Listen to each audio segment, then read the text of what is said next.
Hi guys, this is Quincy and welcome back to my YouTube channel.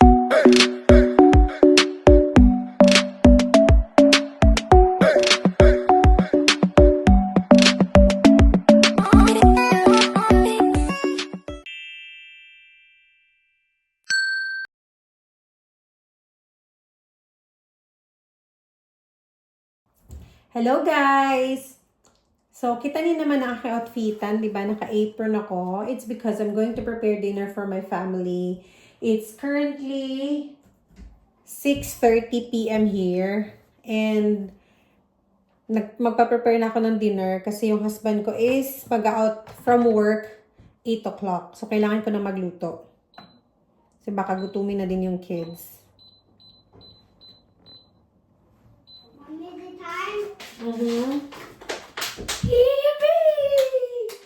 And ang aking lulutuin ngayon ay chicken. Yung parang may sabaw na chicken na parang ang tawag dyan. Parang anghang na sabaw, something like that. Basta yun na yun. It already smells like you have sabaw. No? Huh? Oh. You're right. So actually, pag ako nagluluto is wala talaga akong measurement sa mga condiments or sa ingredients. Can I have it? Okay. Lahat ay estimated lang. My name is... Ni-estimate ko lang lahat yung mga, sorry naman, ang ingay ng ano, background. Ni-estimate ko lang lahat yung mga ingredients na nilalagay ko.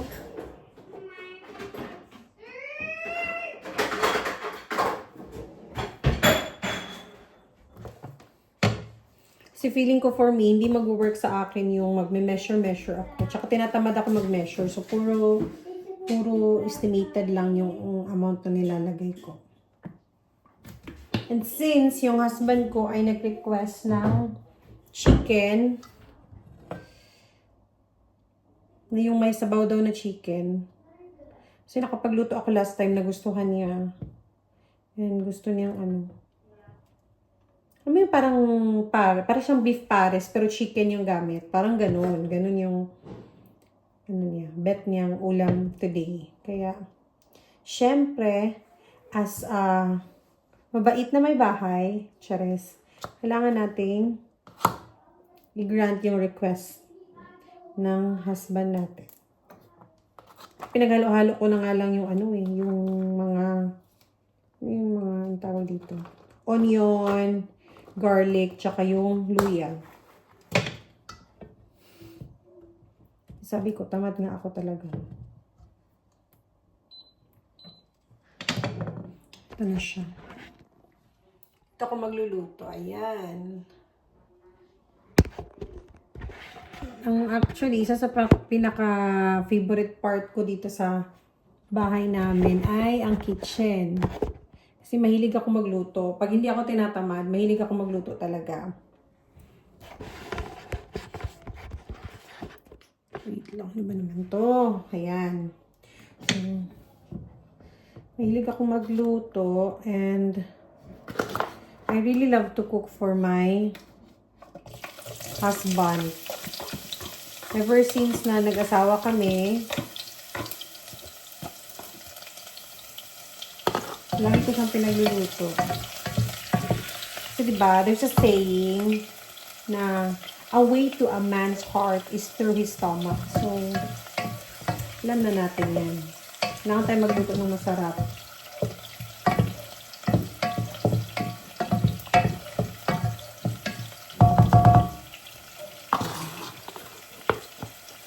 Tsaka, parang nagiging stress reliever ko din yung pagluluto. Like,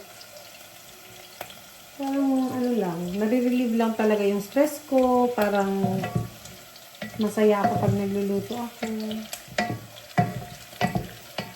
Especially if yung pinaglutuan ko is for them, masarap yung naging result ng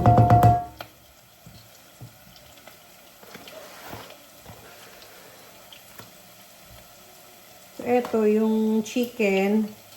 ginayat-gayat ko lang siya ng maliliit na pieces, ganito. Actually, chicken wings yung ginamit ko kasi ito na lang yung natira sa fridge namin.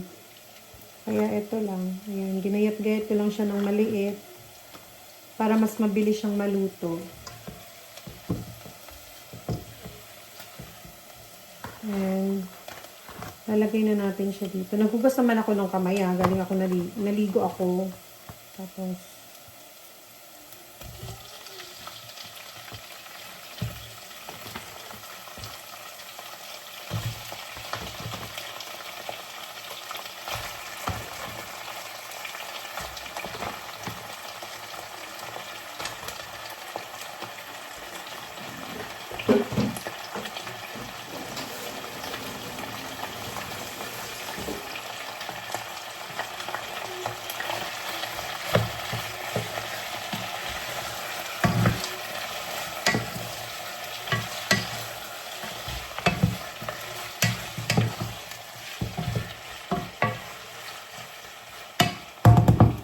papakita ko sa inyo, sorry.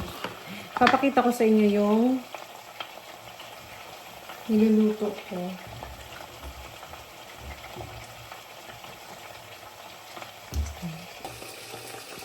So, ayan. Ito yung niluluto kong chicken.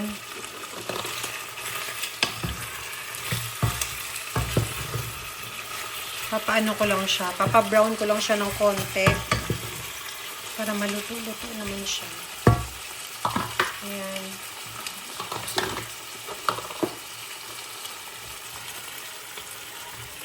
Diba? Ito ang aking kitchen. Sorry, medyo magulo. Ayan. Ito yung kitchen namin. May mga naka-dry pa dito ng mga hinugasan ko kanina. Kasi ditong hapon lang ako naghugas. Kasi nga umalis kami kaninang morning. So, eto lang ang aming maliit na kitchen. This is where I cook. Ayan. Ayan.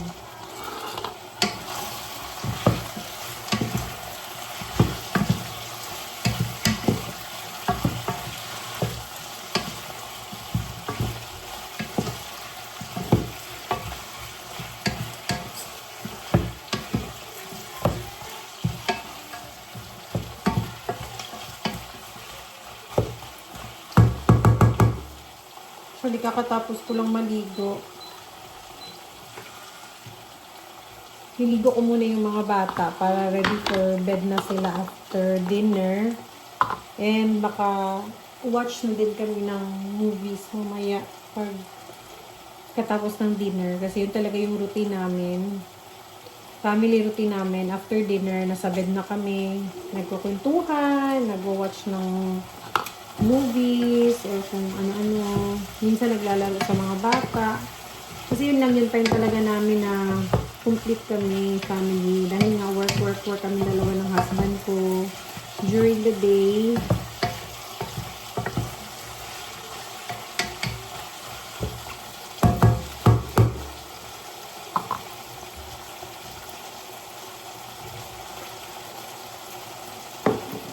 Saka alam nyo, nung una, nahirapan ako humanap ng mga substitute ng mga sahog natin dito sa UK. Kasi iba yung mga nilalagay natin, di ba? Meron tayong magic sarap, yung mga pampalasa. Dito kasi wala. Tapos, may friend ako na nag-recommend sa akin. Dati talaga bumibili kami ng magic sarap sa Filipino store. Which is quite expensive. Kasi pag galing sa Pinas, pagdating dito sa UK, medyo mahal na siya, di ba? Sorry, may turn on ko yung exhaust. So, medyo, patayin ko na nga lang. Tsaka ang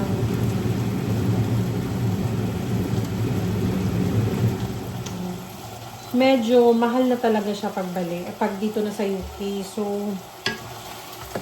buti na lang, may na-discover ako kasi yung friend ko may na-recommend sa akin na parang parang pareho siya ng magic sarap. Tapos yung lasa niya din, parang parang nilagyan din ng magic sarap. So, eto yung ginagamit ko. Aromat. Baka naman, aromat, diba? So, eto yung ginagamit kong substitute for magic sarap. Okay naman siya. Medyo naman siya. lumalaban naman din siya ng konti sa magic sarap natin, di ba? So, okay na din. Ito na lang yung pepper na gamitin ko.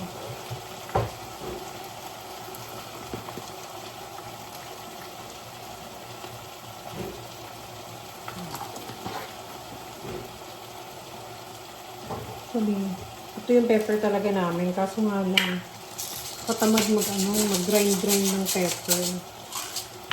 Naubusan na nga din ako ng garlic granules ko.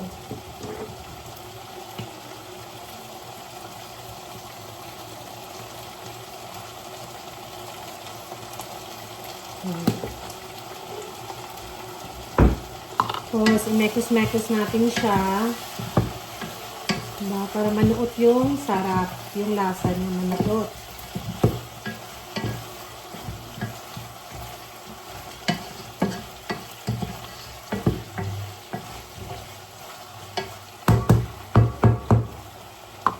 Kahit ako din sa inyo.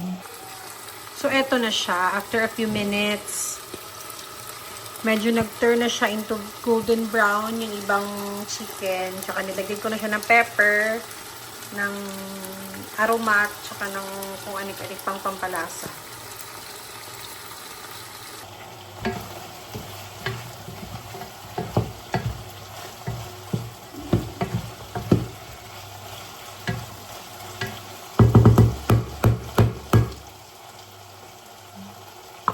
Hindi naman, dahil ganyan na siya, lagyan natin ng konting soy sauce. Ito din yung gamit namin. Mabusan kasi kami nung gato, nung gato puti ba yun? Or silver swan ba yun? Ito, likom key. Diba? Likom key.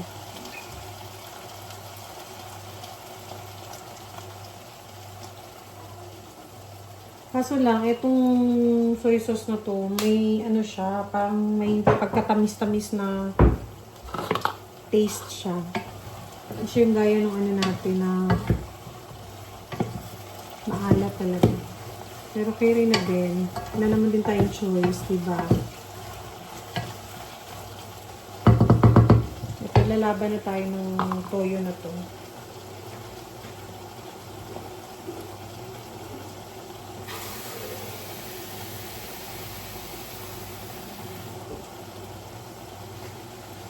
Add lang ako ng water para sa sabaw. Kasi nga gusto ng husband ko madaming sabaw.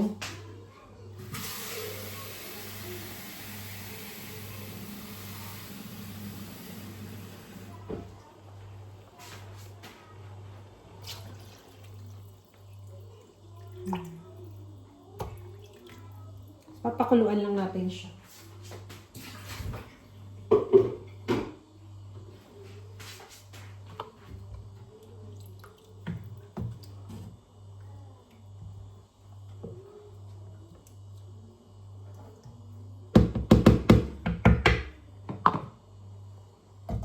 Takpan ko lang siya for a few minutes hanggang sa kumulo talaga siya ng bongga.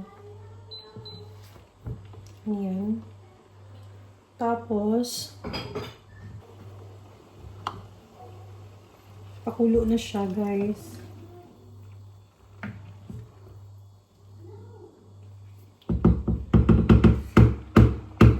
Gaanuhin muna natin siya. Yung kulong-kulo talaga siya. Tapos, after nyan, maglalagay lang tayo ng yung Knorr cubes. Kasi meron pa ako natira dito, yung binigay din ng friend ko. So, yun yung gagamitin ko. Tsaka lalagyan ko din siya ng sesame oil. Yun ko lang, parang masarap siya pag nilagyan ng sesame oil.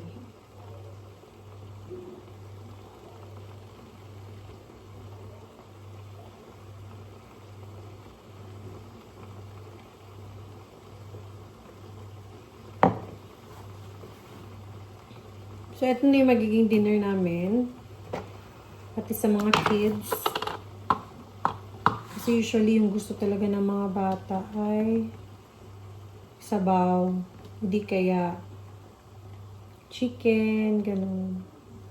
Fish. Hindi sila masyadong kumakain ng meat na like beef or pork. Hindi sila masyadong kumakain ng ganyan. Kasi siguro natitigasan sila sa texture. Pero chicken yan. Isa sa mga favorite ng anak ko, lalo na yung daughter ko, is chicken. Kaya, kailangan talagang magluto. Ito na siya.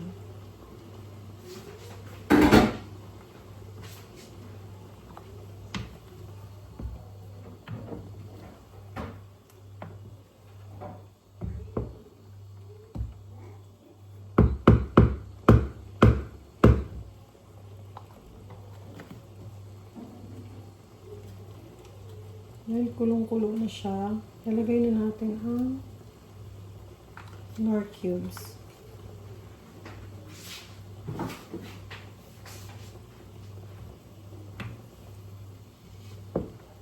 Smekos-smekos lang natin para matunaw yung Knorr cubes na nilagay natin sa sabaw.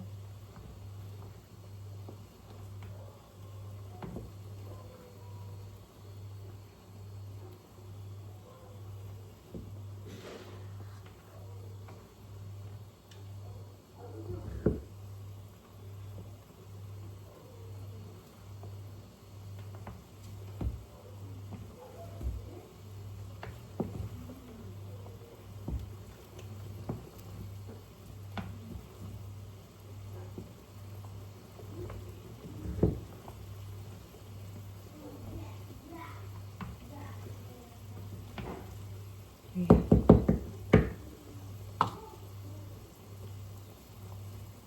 Naan ko lang siya kasi ano na yun. Smoke niya. Hindi ko kasi maano yung smoke. Wait lang ha. Ano lang natin para turn on lang natin yung exhaust ng konti. Alam ko maingay. Hindi masyadong maririnig yung sinasabi ko dahil nga dito. Kaya ayoko siyang i-turn on talaga. Dahil dyan, may nakita ako dito. Bongga. Ito, from Pinas din to. Bigay din yata to ng friend na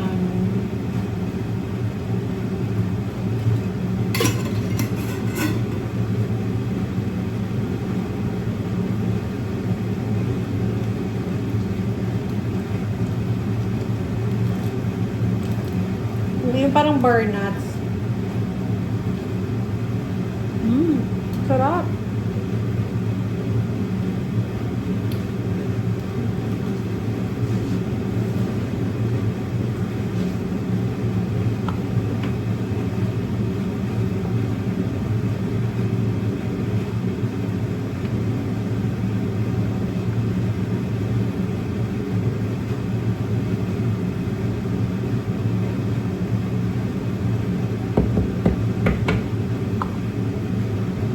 Papakuluan pa natin siya ng a few more minutes.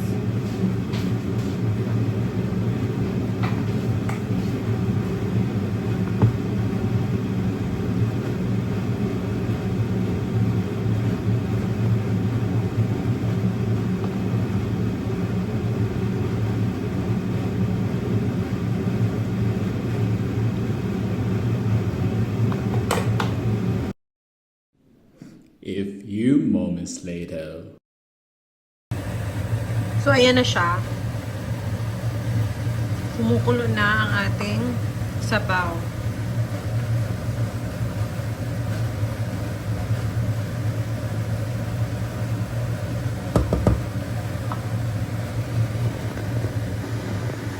Diba?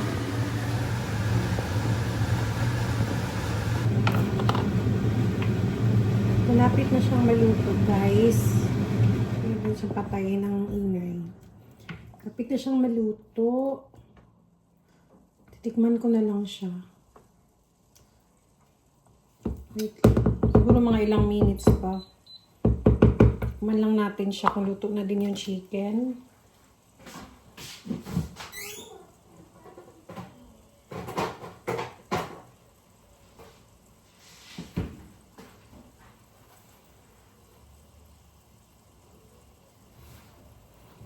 kayo, ano naman mga niluluto nyo dyan? Pa-share naman kayo ng mga recipe nyo para makapagluto din kami ng iba't ibang recipe dito. You can comment down below kung may mga suggestions kayo. Or may mga gusto kayong ipaluto sa akin and I'll try to cook it kung kakayanin. Kuha lang tayo ng isang piece ng chicken para matikman natin kung masarap siya. Okay na ba siya?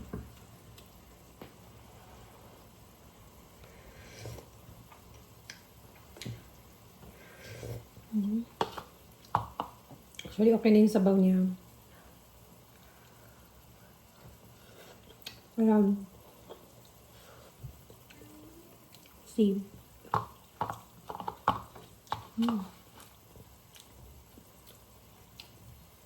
Lambot na din yung chicken.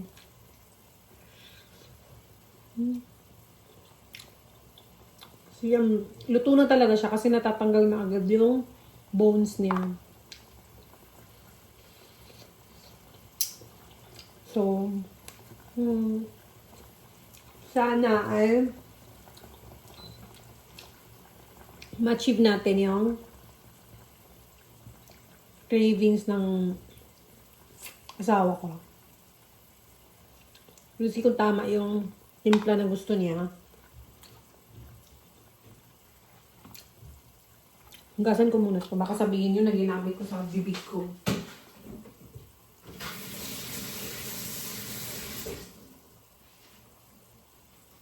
Yun na, hinugasan ko siya.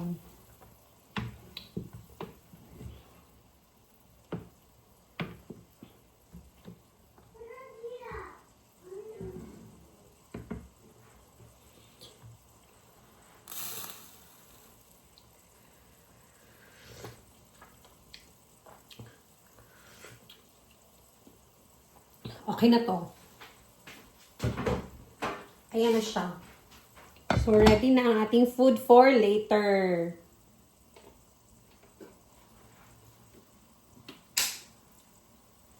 Yan, guys.